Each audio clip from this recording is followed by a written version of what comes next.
Good evening. It's my pleasure to introduce Jeff Clark. He's a Utah State graduate, graduated in accounting in 1982 from this beautiful school right here. I think it was a little bit different back then, but still, he's a Huntsman school, or excuse me, a Utah State grad. He started his career in Seattle with KPMG before moving into the finance industry and starting his own firm, J.D. Clark and Company, as well as the Praesideo Funds, which combined manage over $10 billion in assets. Mr. Clark also recently donated $6 million to the school, specifically to the Entrepreneurship Center, which now bears his name, and we're truly grateful for that as well.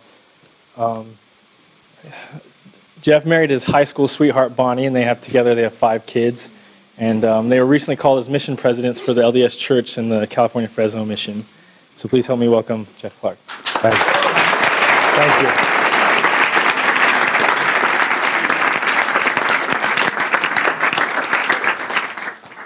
Thank you. That's very kind. Can everybody hear me okay in the back?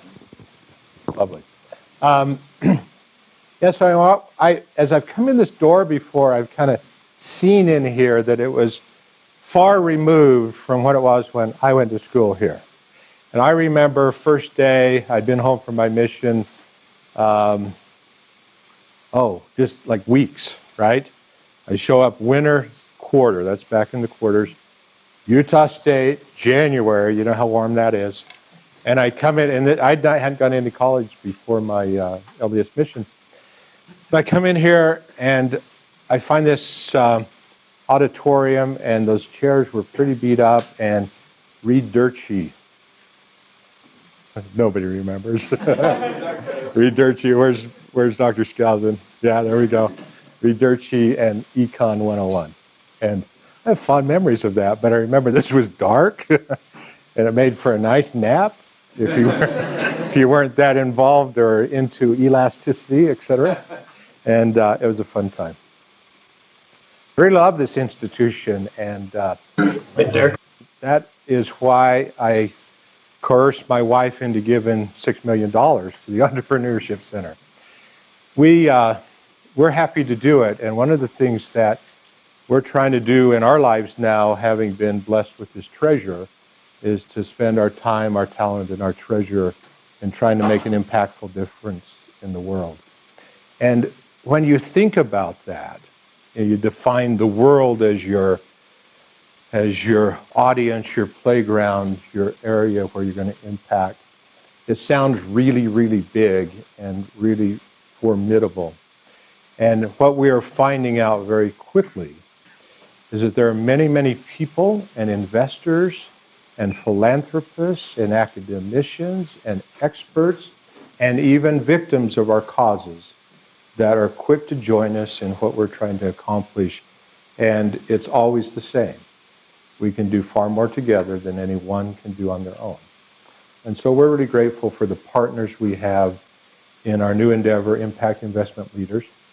And we're really grateful to this institution that takes us to that point. I have found in my life that you get to these changing of the guard times in your life. And we're certainly going through one now where we'll spend 3 years on a mission for the LDS Church. And you look back and you start to realize everything I've done to this point is preparing me for that next period in my life. So as I started my career and left Utah State and joined KPMG, it was very simple. Everything I'd done up until then, high school, language, and this university prepared me for that assignment, for that part of my life, to be a CPA with KPMG. And I had started school here as a finance major because I wanted to work on Wall Street. And I had figured out that in Ogden there's a Wall Street, and that's not a very nice place to go. But I had heard rumors that there was a Wall Street in New York, and it was a cool place to go. And then some years ago, or years later, when I actually went there, I was actually shocked at how tiny it was in the old part of town. But I really wanted to be on Wall Street. I didn't know what that meant, but I wanted to be on Wall Street. And I felt really drawn to that. But I had started in finance and I was going to graduate in 3 years, compress my education into a 3-year stay here. And so after a year, I went over to the board and looked at, the placement center, and saw that nobody was interviewing for jobs, the finance majors. But I kind of wanted a job. And so I looked next to it, and here's all these accounting interviews. And I thought, well, I can do that. My dad taught high school accounting. I'd never even thought about going into it, but I thought, they're giving jobs, I'm changing major. And so I did. And I'd taken 101 and 102, or you probably call it 1020, 1010. And then I'd gotten in Dr. Skousen's managerial accounting class. And I thought, this is cool stuff. I really like this. If the whole world was about managerial accounting, I am in. And then you get to theory and you think, oh, what am I? And you get to audit and you think, oh, what am I doing here? But I stuck with it. And, I was in Beta Alpha Psi, which was a wonderful experience. I interviewed with 4 of the big 8. There were 8 back then. I got offers from all of them. And I went back to all of them and said, love to work for your firm. Who wants to send me to Seattle? And they just looked at me like, you're crazy, we don't do that. And one firm, KPMG's managing director, managing partner, was on BYU's National Advisory Council and was in town for their annual meeting and said, send him down to Provo, I'll have breakfast with him. Frank McCord, lovely, lovely guy. I went down, I drove my wife's Pinto all the way to Provo. I was unsure whether it would actually make it. And that was a long way in a Pinto. And I went down to have breakfast, and he said, yeah, we'd like to hire you. And so I said, great. So I went to Seattle. A week after I graduated, I loaded up the truck with my wife, our 3-month-old baby, with our mothers glaring at me that I was taking my wife and our child, their first grandchild, to Seattle. And I went up there, and I wasn't sure what was going to happen, but I kind of planned on treating public accounting as an internship, and I would go to graduate school, and I would find my way to Wall Street. And about 9 months into it, I joined KPMG's, back then they called it Small Business Advisory Group. And I didn't know what we were, but it sounded cool, and it wasn't full audit, and it wasn't full tax, and I kind of wanted to do both. And they said, oh, hey, we'll put you in Small Business Advisory. And I realized it was like a group of like 1. It was like special ed at KPMG. And they said, they had a client. And they said, this client needs some help. Go out and see what they want. And I show up at this firm. It was a newly minted firm. And they were, in today's vernacular, they were a hedge fund. And they were doing what's known as risk arb. And in risk arb, at least back then, you trade the spread, or you take the risk of the spread in an announced takeover deal. So if you ever watch that, a stock could be trading at 10, and somebody will step up and say, we're going to buy all of the company for $18 a share. And overnight, or in an instant, that thing will trade up to some number less than 18, or sometimes more than 18. Because the street will say, oh no, there's 2 more bidders out there. This is going to go for 21 or 22. But anyway, there's a spread in there of what the pricing will be and what the difference, kind of discounted for time value, risk in the deal, financing risk, regulatory risk, etc. So there's a spread, and you play that, and you roll your portfolio fairly quickly for quarters and 50 cents, and sometimes bigger than that, and sometimes you'll get a competing deal, and sometimes the deal will break, and guess where the stock goes? Back to 10.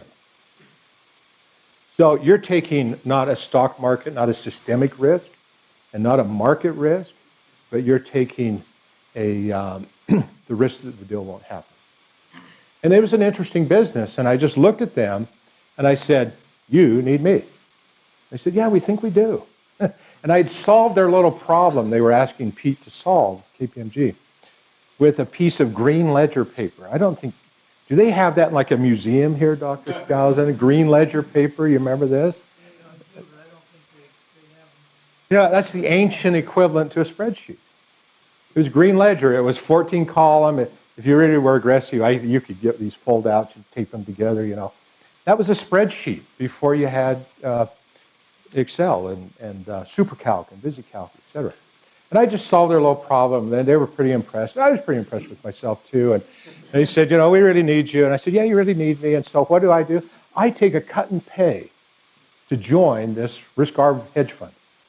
And I went home to my wife, and I almost didn't have a wife, and what are you doing, And, it kind of made all the difference. And that would be one of my themes in my life, is that there's all these wonderful points in time where you make a decision, you do something, something happens to you, and it makes all the difference, for good or for bad. And I've had some of those wonderful, wonderful experiences where, going to this institution, going to Seattle, getting in small business advisory, going out to this client, they just made all the difference. And so I always try to think as I make decisions and as opportunity comes my way, what will I do? Will this make all the difference going forward? And I think that when you do that, then you get to all these different changes of the guard in your life, and you say, wow, everything I've done up to this point makes all the difference for what I'm about to do next. And I think about my life, and I'm 55 years old. We have 5 children. We love 4 of them. There's always one that's on the ouch, No, I should say that differently. We love all 5. There's 4 that we like. That's how that works. And but I think about what am I going to do the rest of my life? And this mission is going to be a wonderful assignment, but I think I've got 30 productive years left. And I just know that everything I've done to this point, and now with this next assignment, will make all the difference of what I will do next. Now, just to give you a little wrap up, and then I'd love to do some questions on kind of how my business life ended up. So I joined these guys. We're 3 partners. We had like $2.5 million under management. Wasn't enough to make a living. We grew a little bit. We took on a couple of partners who were pretty well-heeled investors. We formed a firm, and in 1986, we were one of 12 fund of funds on the whole planet. And, that made all the difference. Because as I ran my businesses later, everybody knew who Jeff Clark was, even though I was a pup, because I was one of the partners of 12 fund of funds on the whole planet. And that was true up until 1991. And in 91, there was kind of a proliferation of fund of funds and hedge funds, and I was smack dab in the middle of that business. And as I left these partners to start my own fund of funds in late 90, that was going to launch in 91, in the face of the first Gulf War, poor timing, I had a friend of our firm who was also starting a fund of funds. I didn't know it, but when I left, he came to me and said, hey, come be my partner. I'm going to start one of these, and you've got all this expertise that I can't get. And I just looked at him and said, Jim, I love you dearly, but I just don't want any more partners. I'm just not going to do that. He said, oh, please, you got to help me, And I said, I'll help you. I'll be your CFO on a consulting basis, long distance. You're going to be in Oregon. I'm going to move back to Utah. Don't worry, we've got phones and faxes. We're so connected, right? That was the technology. It was cool. And I said, I'll help you for a couple years. And I was starting, I thought, with $5 million, and he thought he would start with $80 million. And I started with $1.2 million, and he started with $40 million. And I really thought it was a 2-year deal. That's just how I was thinking about it, because I'm trying to run Praesideo, this investment firm. I finally arrived. This is it, right? I was telling the E-Club earlier, it was a good thing I did this when I was 32 or 3, something in there, because I knew everything then. It was the perfect time to start a business. And, now as I get older and we work with, a lot of our approach in our impact group is that it really looks like a private equity group. I just look at all of you young guys and girls, and I look at all of these people we're listening to that are pitching us ideas that change the world, and I really see it. It's just kind of like, move out of the way. Let a 26-year-old take over. This is cool. And so there's something to that. But the other thing, and this is a rule of mine, is worry about what you don't know. And I'm not sure I was very good at that at first, but I got better at it because I realized that for as much as I thought I knew, I got this. I've done this with partners. This is easy. I realized that what's the saying? A smart man learns from his own mistakes. A wise man learns from others' mistakes. I kind of thought about that, and I thought, I'm going to worry about what I don't know. And that was a theme that continued in our culture. So I started this investment firm and this accounting services firm, ran them for 10 years. The accounting services firm wouldn't die. This 2-year deal I said I'd do for this friend. Some other friends came out of the woodwork and some other people who wanted our services. And we were kind of the only firm like this around. And I shouldn't say we, it was me. And in about 1994, I hired a gal that worked from Cooper's and started to grow it. And at the end of 2000, February of 2000, 14 years ago, I'd outgrown our space. I had 6 employees plus me. I was running the investment firm. They with me were running the accounting firm. And I built a building. I had arrived. I built a building out in Pleasant View where I lived. I had 1 traffic light to get to work. And I looked at it and I said, wow, Praesideo's got, I think we had $120 million under management. And J.D. Clark had, that's the accounting group, a little less than $2 billion under administration. I thought, time to go skiing. I have arrived. Time to help my wife raise kids more. I mean, this is just, wow, I built it. Good for me. And the next morning I woke up and I thought, oh, I got a problem.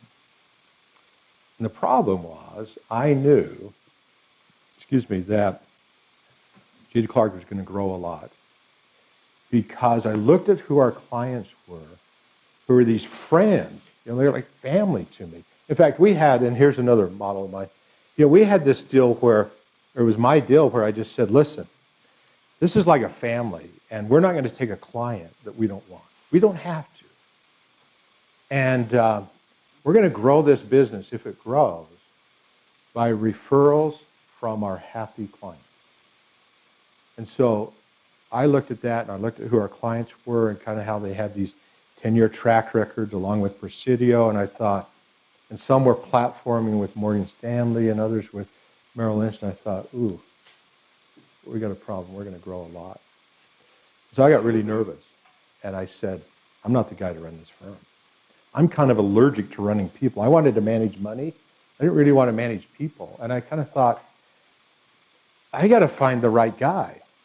And so I went to this firm that I designed a test. I said, I'm looking for the CEO for this company. I outlined what I was looking for and what our company was about. And they sent me this test. And I thought, why don't I take the test? So I took the test. I failed miserably. I really did. I'm an entrepreneur. And now I'm faced with kind of managing in a growth phase of something. And I thought, I've got to do something different. And I thought, well, I'll hire somebody. And I thought, well, wait a minute. I'll apply for that job. So I took this test, and it highlighted, I didn't fail it, but it had some areas where it said, you're not the guy because this is a big hole. This is a big blind spot. And it highlighted these things that I needed to do different, to be different, to be able to run this firm.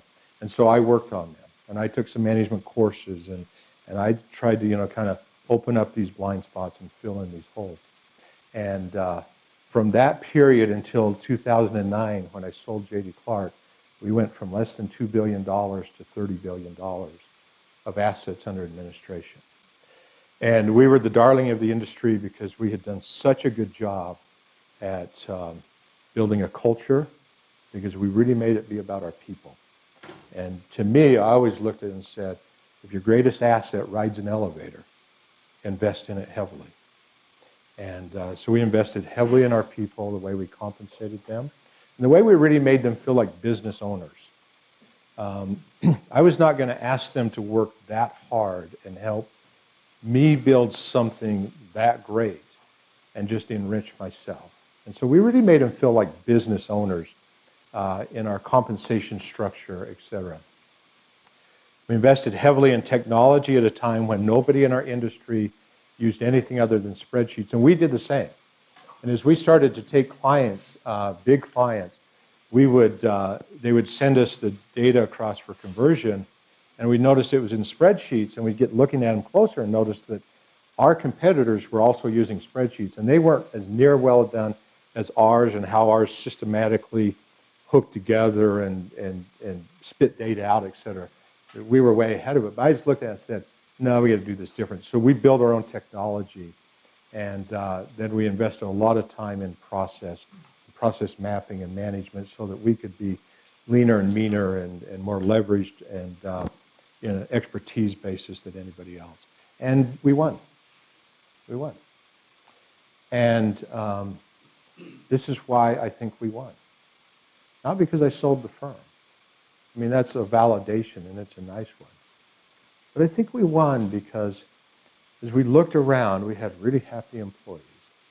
We had a very high-performing culture that nobody could compete with. They couldn't figure out how we could get so much work done by so few people. And we had a great familial environment in our firm, part of our culture. And we had really put our, kind of stake in the ground with our technology and became the firm that people were trying to get a copy of, to copy. It was just a fun time. And somebody at E-Club asked me, what were you passionate about? And that's what I was passionate about. I was passionate about running a firm. I was passionate about building a culture. I was passionate about, getting clients without a pitch book, without any sales or business development, which we did. We never had anybody in charge of sales. We never went out to conferences and tried to mine for gold. We just would take a call from a client and say, hey, I was talking to one of our competitors and they need you. I gave them your name. They'll be calling you. And we built J.D. Clark on the backs of very happy clients who referred us to their friends and their competitors. And one of the things that was part of our culture that's a really important rule for you to think about as you start your businesses is that we always said, the framework for every single decision, not just here at work, but in life, is that of honesty and integrity. And that really mattered to us. And it really mattered as a firm from an ethical standpoint, but it mattered to all the people in the firm. And it was indicative of the kind of people we hired. And we had these, rules that we followed, and there's some others. And I'll be glad to send up the 10 rules to Dr. Glauser, to Mike, and he'll make a copy available. But we had kind of these 10 rules that were my rules that kind of filter into our deal. So there's lots of ways to measure success. I sold Praesideo about a year ago now. I sold the funds that we managed to a New York firm and kept the managing member, the registered investment advisor. And so I have that. I have our impact investment group. Interesting story. When the bank bought J.D. Clark, they, banks are not notorious for being the best repository for kind of human capital, and they're just not. That's why we bail them out all the time. And they came in, and we were a technology firm. It's so interesting because they said, we're in love with you because of your people, your process, your technology. Kind of listen to what I said. And they really wanted our technology because they had shopped around, and there were no other firms like ours. And they came in and they kind of looked at all this, and then they said, and we had some really cool initiatives going on in secure delivery, because when you deal with wealthy people and institutions, you got to make darn sure that when you send them information, account statements, K1s, et cetera, that it doesn't get phished or spammed or hacked on the internet. So we had a whole secure delivery thing that we were building. We're that far from finishing it. And the bank, in all their wisdom, said, oh, we don't want that. Oh, really? I said, I'll take that. And they said, oh, we don't want that. We had a private client group. We had a high net worth group. We had all these cool things. I said, okay, I'll take that, I'll take that, I'll take that. And then this is the killer. This is so good. I started to think about what they were doing, and I thought about what we had built in our technology, and I thought, I'd really like to have that technology, but they're kind of buying it, right? And so I said, I'll tell you what, I've got some technology in Presidio that you might want to have for J.D. Clark, because we've always thought it's built in the same code. We've always thought we might use it to kind of make the J.D. Clark Fast Pro system bigger and better and kind of reach farther. They said, okay, we'll take that. What do you want in return? I said, I want a copy of Fast Pro at the end of my tenure. I said, okay. So I'm about to retire, and I'm going to get a copy of Fast Pro, which is arguably worth $10 million to build at the end of my retirement. So this bank had done all this, but meanwhile I took this technology and we finished it, and so we have this really cool secure delivery system that we're in talking to Merrill Lynch and Morgan Stanley and some of the UBS about buying it, and so it's really kind of worked out well. And that's kind of what I'm doing. I was telling Dean Anderson when we got to meet for a few minutes that, you know, I've got these two paths I'm on right now, where one is I'm cranking up to, you know, resurrect my Spanish and learn how to be a mission president and, you know, some of these things. And I've got this other path where I'm kind of cranking down to get rid of businesses, sell businesses, get people to run businesses, et cetera. And the two will converge on June 22nd, and I hope it goes well. So that's kind of my story, and I don't know if that's interesting. I don't know if you can glean from that something that would help you, but I think that if you hear a few of the kind of cardinal rules I followed, and if you think about this concept, if you're caring about entrepreneurs, one of the things that I think I really learned while I was not getting what I wanted, does that make sense? So in public accounting, I really wasn't getting what I wanted. When I joined these partners in this investment firm, I wasn't really getting what I wanted because they weren't listening to me, or, you know, I got experience, and I figured out a way to do it better, or to build a different mousetrap. And I think that entrepreneurs are actually, more often than not, born out of some degree, some job, where they go and they've got, you know, great focus on what they're trying to do and accomplish for their employer, but at the same time, they kind of got this panoramic vision as they look around and say, wait a minute, if they would do this, that, and the other, you know, I could do that better. And then you've got the confidence, because remember, you're 26, you're 28, you know everything, to be able to go out and do it. And that's a great combination. And luckily, and blessedly so, we live in this wonderful, wonderful country where you get to be able to do that if you want to. And, you know, entrepreneurship, small business is the engine that drives our economy. And I hope that we don't forget that from the political standpoint. And we're here to foster that. And I'm so grateful to be partnered with Dr. Glauser and what he does in this center. It's just absolutely incredible. And Dean Anderson and all the great professors here, and John Huntsman. You're in a very special place. And where you are right now, and what you invest into this, will make all the difference in your life. I promise that. Thanks.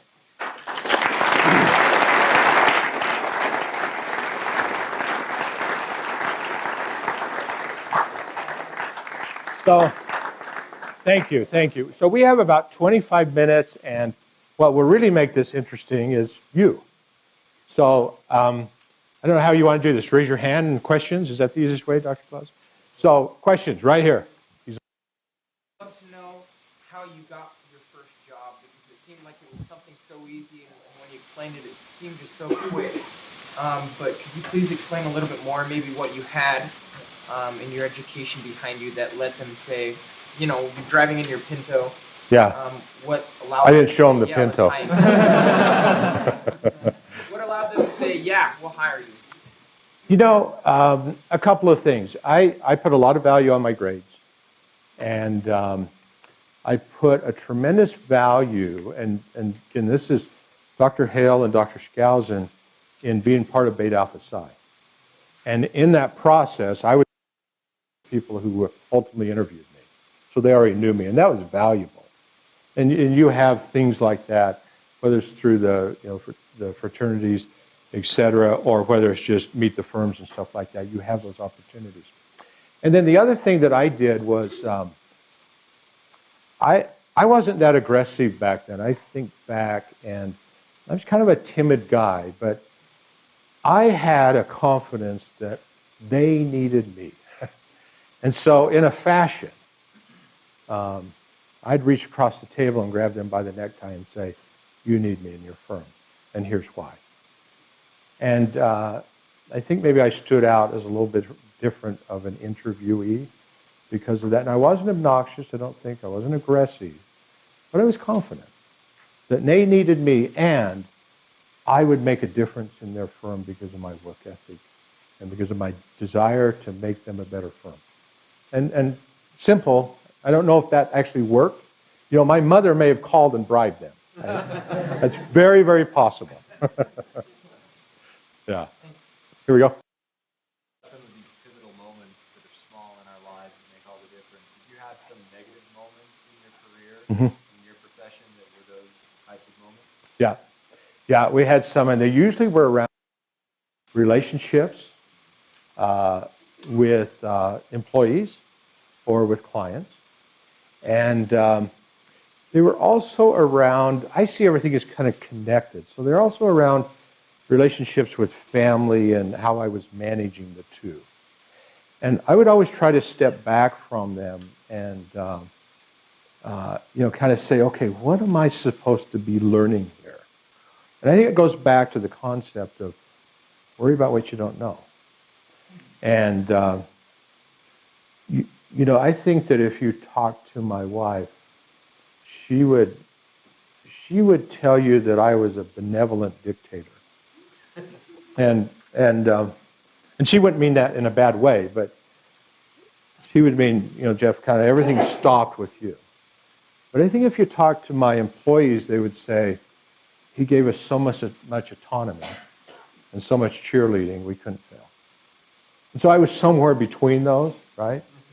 But things I needed to learn, and it continues to be the case that I need to learn, tend to center around relationships and tend to center around a lot less now, technical knowledge, but early on technical knowledge, but I get on top of that in a hurry. So worry about what you don't know, and it'll kind of come to you.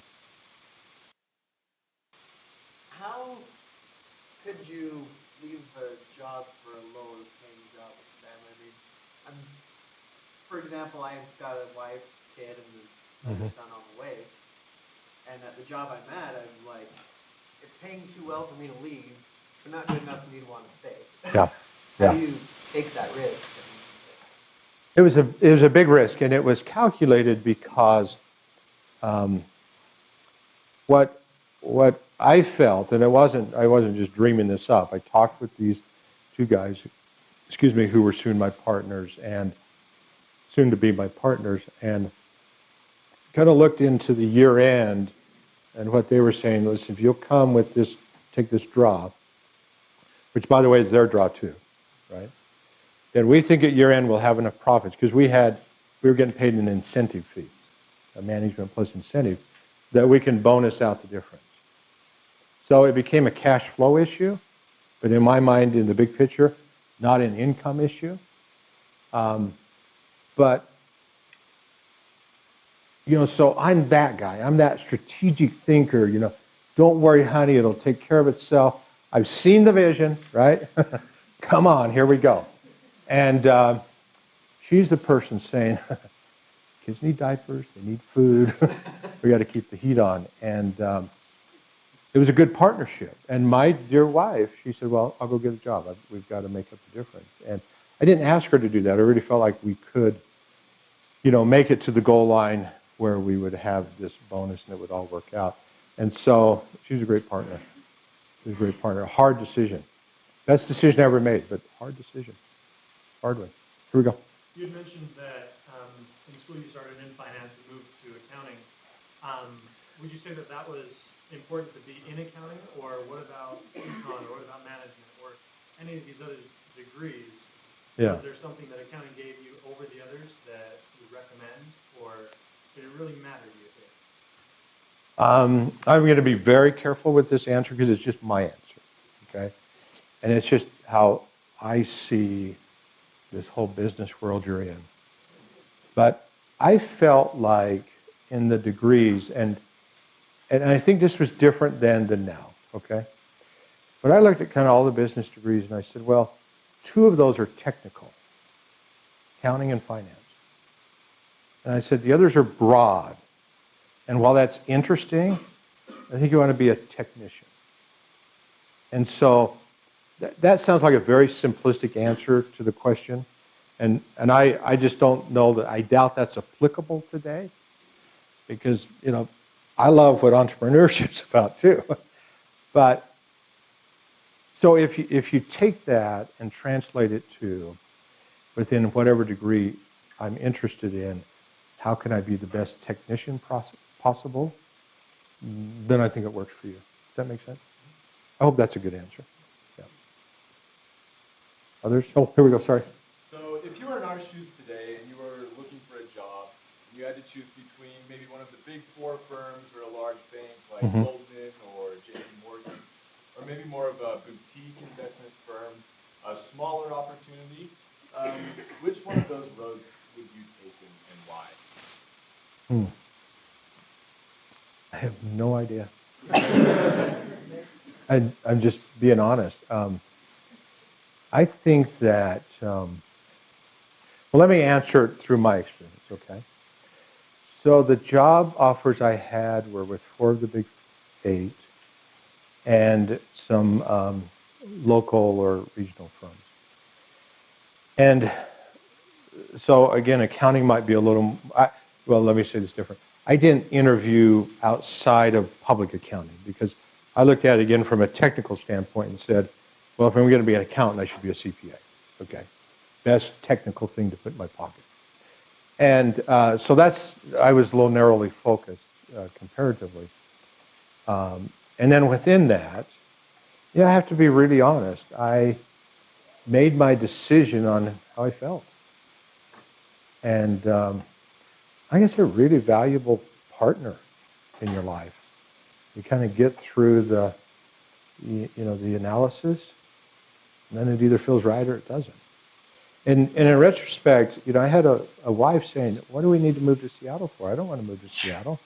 Can't you work in Salt Lake? And there were lots of reasons not to move to Seattle, but I felt best about that, and kind of made all the difference. Yeah, I hope that helps you. That doesn't make your decision for you, but I think it gives you a framework. Yep. Here you go. So with all the being within business for so long, were there any books that you read that helped you out that you would recommend us looking into? We went, I hit a point in the growth of the firm where when we went from less than $2 to $30 billion, we went from 6 employees to 90 employees. Okay. And I know that, and I don't know where you learn this in school, you probably touch on it, but I knew that we, absent defining our culture, I knew that we still had a culture, but I couldn't tell you what it was. And I would have these roundtables with people in the firm and say, okay, what do you like about here? What do you don't like? Free to speak. We'd have lunch and I'd break it down into groups of 7 or 8, free to speak. And I got a lot of good feedback and realized that we weren't on the same page. And so I started really thinking about, okay, how can I build and define our culture to be what I think it should be? Because again, if you don't actively pursue that, you will have a culture. It's just probably not the one you want. Okay? And so I talked to some friends, and I'm not a very big business book reader. I'll be very honest with this room. The only books I read, other than a business book here and there, are books authored by general authorities, church members, etc. That's what I'm interested in. But I had a friend, and I would suggest this to you as you get going in your career, who was a mentor to me. And he was a guy who I'd met that was kind of in our industry. And for whatever reason, we hit it off, but for whatever reason, he was very willing to take my call, and I'd say, hey, Steve, I'm really struggling with what to do here. And what was great about Steve was he was like 5 years ahead of me in his business, and they weren't parallel, but they were comparative, right? Financial services industry. And Steve had always gone through it already. He'd say, oh, Jeff, you ought to read this book. Jeff, you ought to read that book. And then he would help me. And he was a great helper in our process mapping. And I read some books on that. But probably the best book I read that helped me want to define our culture, didn't help me define it, was Good to Great. Jim Collins' book, Good to Great. And if you want to read the kind of small business equivalent of that book, read Bounce. That's by Keith McFarland. Keith McFarland lives in Salt Lake. Great guy, wonderful man. And probably a lot of you have heard of Good to Great. Raise your hand. Yeah. But the basic premise of Good to Great was what I was trying to figure out. Good to Great took a study, Jim Collins and his crew at Stanford did a study of all these companies that in the bull market outperformed the market. Because, you know, the theory is a bull market, rising tide lifts all boats. He said, wow, there's a few of these companies that really outperformed. Why did they do that? And when the market rolled over, he found that they outperformed in a bear market or a flat market. And they studied these, and what they found were some cultural differences that seemed to align with one another. There were 11, I remember that right, 11 companies I think they studied. 11 companies, and they found these things that stood out about each of these 11 companies, and when they kind of got up on the board, they said, oh, well, Wells Fargo does that, and Rite Aid, or CVS does that.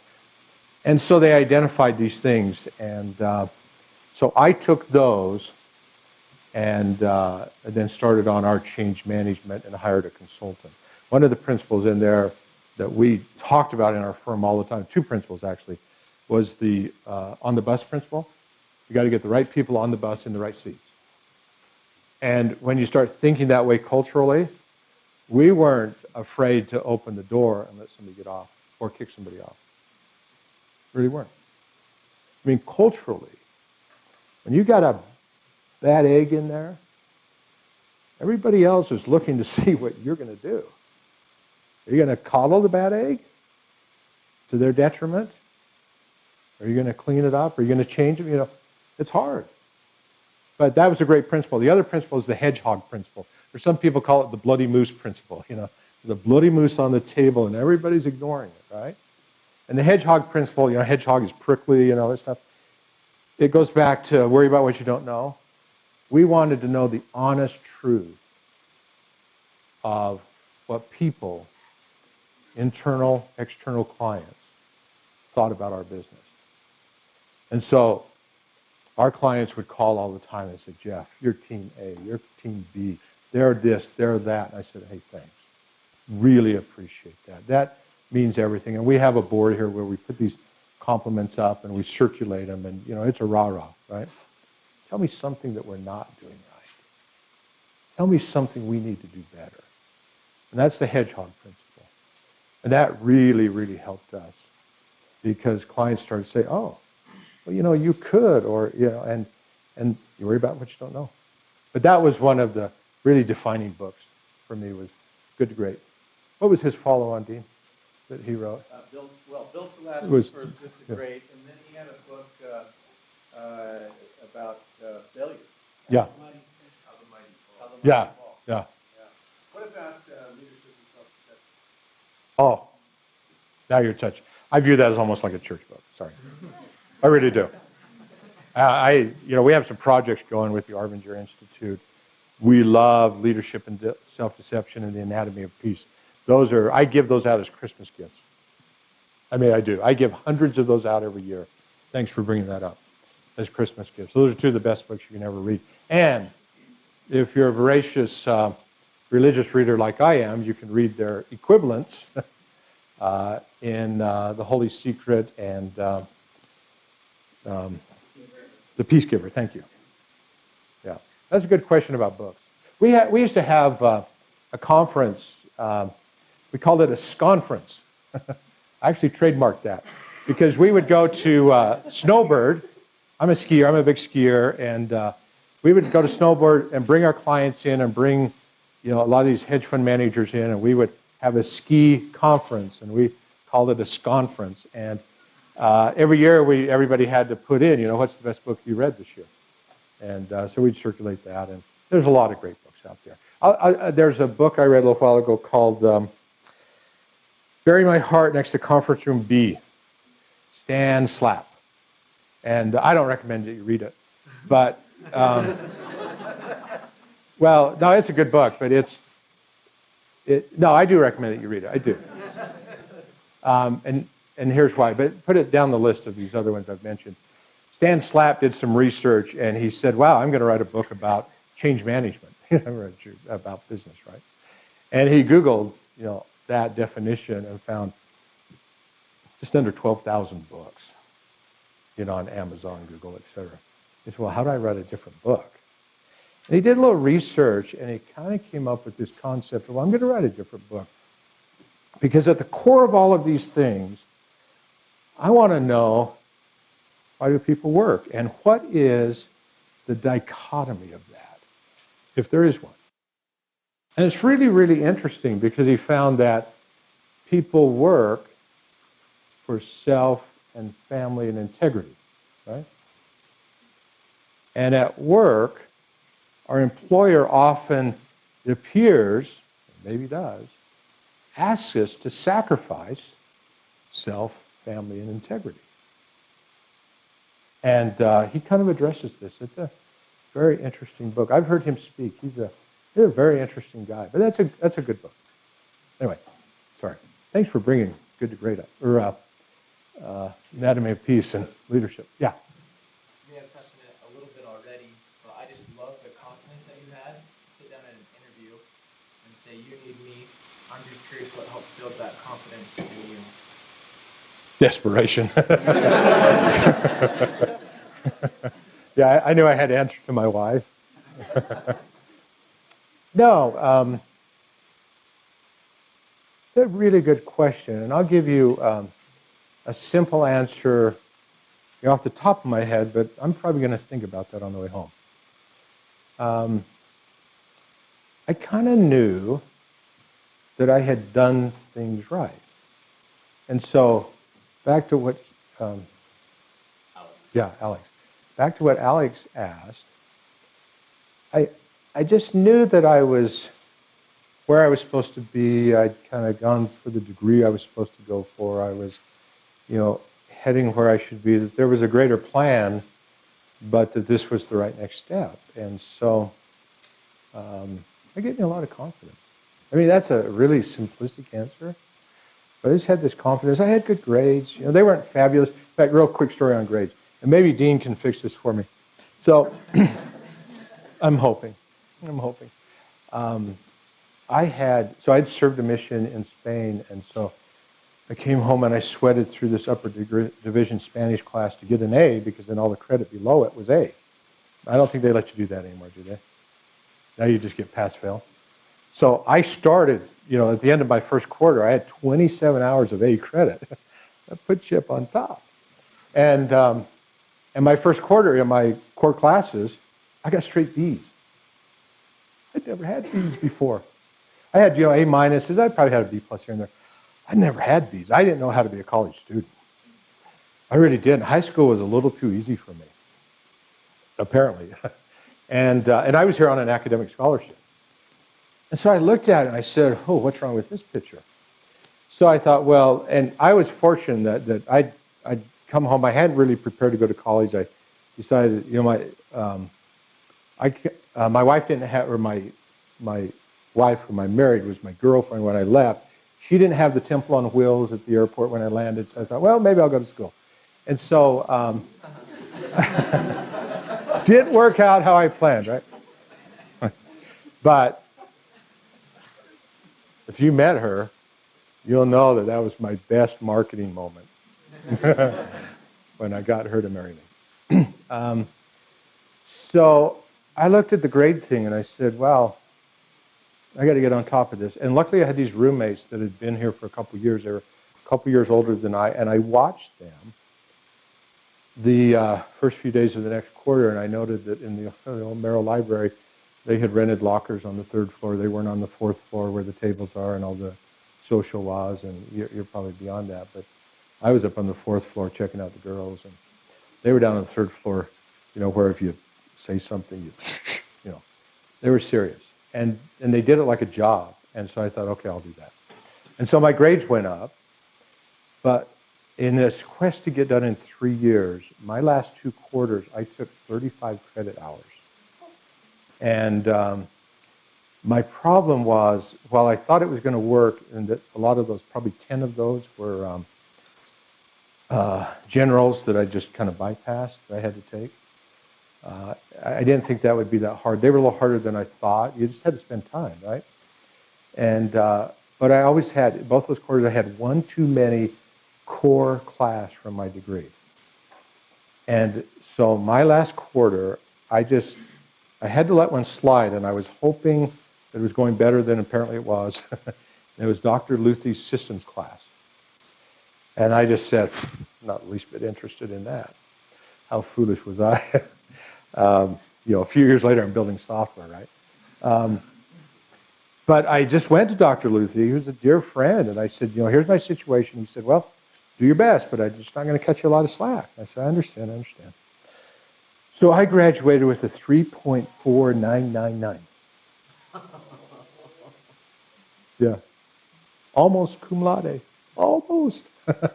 And I went back and I said, wow, can I take a class over? And they wouldn't let me. So I'm looking to Dean to fix that. We're going to be happy to take that. Yeah. But so that was a letdown, because I really want to graduate cum laude, but I was proud of what I've done. I think that's a really good GPA for college, and I'd worked hard at it. And if you take the theory that these public accounting firms, like they said, we look at the top 10%, we'll hire a few of them. I said, well, I'm in the top 10%. You deserve to hire me. Yeah. Any others? Are we out of time? Thank you so much. You've been great, and really a pleasure to be here.